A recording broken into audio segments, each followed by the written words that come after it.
সিরাজগঞ্জে এমপি হেনরির বাসায় অগ্নিসংযোগ, 2 মরদেহ উদ্ধার।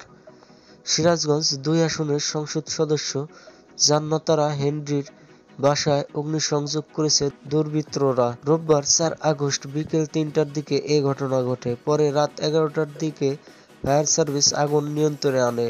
এ সময় এমপির কম্পিউটার রুম থেকে 2 জন দগ্ধ মরদেহ উদ্ধার করা হয়। এদের মধ্যে একজন ছাত্রলীগ কর্মী শাহিন রেজা বলে ধারণা করা হচ্ছে। পরে ফায়ার সার্ভিসের কর্মীরা মরদেহ 2টি উদ্ধার করে মর্গে পাঠায়। প্রসঙ্গত, সিরাজগঞ্জ জেলায় 13 পুলিশ সদস্যসহ মোট 24 জন নিহত হয়েছেন।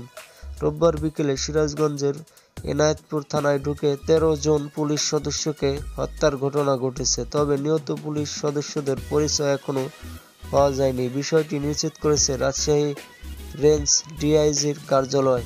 তো ভিউয়ার্স, এই ছিল সিরাজগঞ্জ 13 পুলিশ ও এমপি হেনরির বাসায় অগ্নিসংযোগ দুর্ঘটনার সর্বশেষ আপডেট। পরবর্তী আপডেট পেতে চ্যানেলটি সাবস্ক্রাইব করুন।